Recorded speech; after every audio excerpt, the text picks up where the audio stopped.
ഇപ്പോൾ ചലച്ചിത്ര സംവിധായകനും നിർമ്മാതാവും പാട്ട് രചയിതാവും ഒക്കെയായ ശ്രീകുമാരൻ തമ്പി പ്രതികരിക്കുന്നു. അങ്ങനെ വേറൊരു ഗായികയും ഞാൻ കണ്ടിട്ടില്ല. കാരണം അദ്ദേഹം സ്നേഹിച്ച സംഗീതത്തെയാണ്.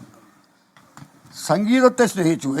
എല്ലാ ഗായകരുടെയും പാട്ട് കേട്ട് ഇപ്പോൾ ജയൻ്റെ മുമ്പിൽ നമ്മൾ ഇരിക്കുമ്പോൾ, പ്രത്യേകിച്ചും എന്നെപ്പോലുള്ള അടുത്ത സുഹൃത്തുക്കൾ ഇരിക്കുമ്പോൾ, ജയൻ പാടിക്കൊണ്ടേയിരിക്കും.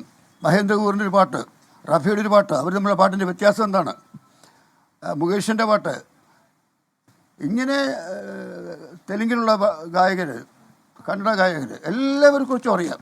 ഇത്രയധികം പാട്ടുകൾ കാണാതെ പഠിച്ചിട്ടുള്ള, വിവിധ ഭാഷകളിൽ ഇത്രയധികം പാട്ടുകൾ കാണാതെ പഠിച്ചിട്ടുള്ള ഒരു പാട്ടുകാരൻ വേറെയില്ല. ജയചന്ദ്രൻ സംഗീതത്തെയാണ് സ്നേഹിച്ചത്. സംഗീതം ജയചന്ദ്രൻ്റെ ആത്മാവായിരുന്നു. അദ്ദേഹം ക്ലാസിക്കൽ സംഗീതം യേശുദാസൻ പോലൊന്നും പഠിച്ചിട്ടില്ല. പക്ഷേ എന്നാലും ക്ലാസിക്കൽ, സെമി ക്ലാസിക്കൽ പാട്ടുകൾ, ഞങ്ങളുടെ പാട്ടുകൾ, ഞാനും ദക്ഷിണാമൂർത്തി സ്വാമിയും ഞാനും അർജുന മാസ്റ്ററുമായി ചേർന്ന് ചെയ്തിട്ടുള്ള എത്രയോ പാട്ടുകൾ ജയചന്ദ്രൻ പാടിയിരിക്കുന്നു, സെമി ക്ലാസിക്കൽ. അതിമനോഹരമായിട്ട് പാടും.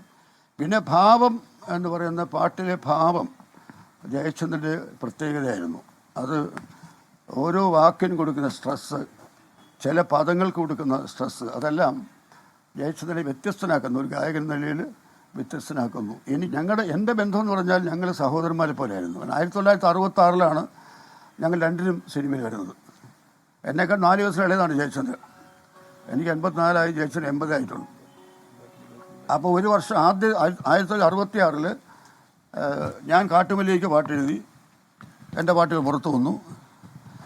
കുഞ്ഞാലി മരിക്കാതെന്നുള്ള ഒരു പടത്തിൽ വിട്ടിട്ട് ഒരു മുല്ല പൂമാലയുമായി എന്നുള്ള പാട്ടാണ് പാടിയതെങ്കിലും ജയചന്ദ്രൻ കളിത്തൊഴിലിൽ പാടിയ മഞ്ഞളിൽ മുങ്ങിത്തൂർത്തുമാണ് പുറത്തു വന്നത്. അപ്പോൾ ഞങ്ങളുടെ രണ്ടുപേരുടെ പാട്ടുകൾ ഒരേ വർഷമാണ് പുറത്തു വന്നത്.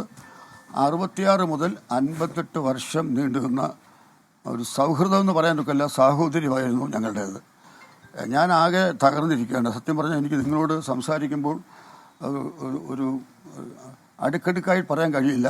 കാരണം എനിക്ക് രാത്രി തന്നെ തൃശ്ശൂരിന് പോകണം. കാരണം എങ്ങനെ പോകണമെന്ന് തീരുമാനിച്ചിട്ടില്ല. അപ്പോൾ ഞാൻ പോകാനുള്ള തയ്യാറെടുപ്പിലാണ്. പിന്നെ എൻ്റെ പാട്ടുകളെക്കുറിച്ച്, എൻ്റെ ഏറ്റവും കൂടുതൽ പാട്ടുകൾ, ഇപ്പോൾ ജയചന്ദ്രന് വേണ്ടി ഏറ്റവും കൂടുതൽ പാട്ടുകൾ എഴുതിയ പാട്ടെഴുത്തുകാരൻ ഞാനാണ്. പിന്നെ ഞങ്ങളുടെ വ്യക്തിബന്ധം എന്ന് പറഞ്ഞാൽ, ഞങ്ങൾ പരിചയപ്പെട്ട അധികം താമസിയാതെ 3 വർഷം കഴിഞ്ഞപ്പോൾ എൻ്റെ അനിയത്തിയുടെ കല്യാണമായിരുന്നു. അപ്പോൾ കല്യാണത്തിൽ കാര്യം ഞാൻ ജയനോട് പറയുമ്പോൾ ജയചന്ദ്രൻ പറഞ്ഞത്, തമ്പിയുടെ അനിയത്തി എൻ്റെ അനിയത്തല്ലേ, ഞാൻ പാടാം. അപ്പോൾ ഇങ്ങോട്ടാണ്, ഞാൻ പാടാം. അപ്പോൾ അന്ന് ഞാൻ തുടക്കക്കാരനാണ്, എൻ്റെ കയ്യിൽ ഒരുപാട് പണമൊന്നുമില്ല. പക്ഷേ അന്ന് എൻ്റെ സഹോദരിയുടെ കല്യാണത്തിന് ദക്ഷിണാമൂർത്തി സ്വാമിയുടെ പാട്ട് കച്ചേരിയും ജയചന്ദ്രൻ്റെ ഗാനമേള ഉണ്ടായിരുന്നു. അപ്പോൾ അങ്ങനെയുള്ള ഒരു ആത്മബന്ധം എനിക്ക് ജയനോട്ടുണ്ടായിരുന്നു. പാട്ടുകളെക്കുറിച്ച് പറഞ്ഞാൽ എൻ്റെ എത്രയോ പാട്ടുകൾ അദ്ദേഹം പാടിയിരിക്കുന്നു. ഇപ്പോൾ ദേവരാജ മാസ്റ്ററുടെ അദ്ദേഹം ട്യൂൺ ചെയ്ത മലയാള ഭാഷ മാതക ഭംഗീതൻ മലമന്ദവാസ പിരിയുന്നു ജയചന്ദ്രൻ പാടിയതാണ്. ഹൃദയശ്വരിയിൽ നിന്ന് നെടുവീർപ്പിൽ ഞാനൊരു മധുര സംഗീതം കേട്ടു ജയചന്ദ്രൻ പാടിയതാണ്. ദക്ഷിണാമൂർത്തി സ്വാമിയുടെ സന്ധ്യയ്ക്കെന്തിന് സിന്ദൂരം ചന്ദ്രികയ്ക്കെന്തിന് വൈഡൂര്യം, അത് എൻ്റെ പാട്ട് ജയചന്ദ്രൻ പാടിയതാണ്. ചന്ദനത്തിൽ കടഞ്ഞെടുത്ത് സുന്ദരി ശില്പം ജയചന്ദ്രൻ പാടിയതാണ്. MS ഉഷാൻ്റെ രാജീവനേനെ നീ ഉറങ്ങൂ, രാഗവിലോലെ നീ ഉറങ്ങും താരാട്ട് ജയചന്ദ്രൻ പാടിയതാണ്.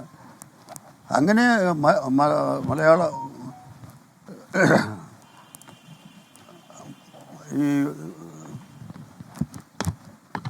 ഞാൻ MS ഉഷാനും കൂടെ ചേർന്ന് ചെയ്ത അനവധി പാട്ടുകൾ ജയചന്ദ്രൻ പാടിയിട്ടുള്ള സ്വർണ്ണഗോപുര നർത്തകി ശില്പം, കണ്ണിന് സായുജ്യം രൂപം ഏറ്റവും സൂപ്പർ ഹിറ്റായിട്ടുള്ള പാട്ടാണ്. അങ്ങനെ ഒരുപാട് പാട്ടുകൾ എൻ്റെ പാടിയിട്ടുണ്ട്. എന്ന് മാത്രമല്ല, ജയചന്ദ്രന് വേണ്ടി ഏറ്റവും കൂടുതൽ പാട്ടുകൾ എഴുതിയ ഗാനരചയിതാവ് ഞാനാണ്, അഭിമാനപൂർവ്വം പറയാം. ഞങ്ങളുടെ ബന്ധവും അതുപോലെ ദൃഢമായിരുന്നു. 58 വർഷം നീണ്ടുന്ന 2 ആഴ്ച മുമ്പേ ഞാൻ സംസാരിച്ചിരുന്നു. ഒന്ന് വീണു അദ്ദേഹം. ഇന്ന് വീണ്ടും അങ്ങനെ എന്തോ സംഭവിച്ചിട്ടുണ്ടെന്നാണ് അറിയുന്നത്. പക്ഷേ ഡീറ്റെയിൽസ് എനിക്കറിയില്ല. ഏതായാലും ഞാനിപ്പോൾ രാത്രിയിൽ തൃശ്ശൂരിന് പോവുകയാണ്.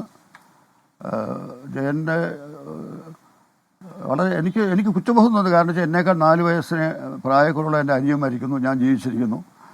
എനിക്ക് വളരെ വളരെ വിഷമമുണ്ട്. എൻ്റെ വിഷമം എങ്ങനെ പ്രകടിപ്പിക്കണമെന്ന് എനിക്കറിഞ്ഞുകൂടാ.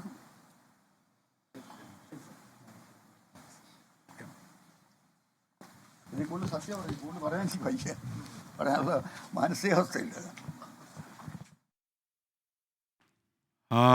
പ്രശസ്ത ഗാനരചയിതാവ് ശ്രീകുമാരൻ തമ്പി സംസാരിക്കുകയായിരുന്നു.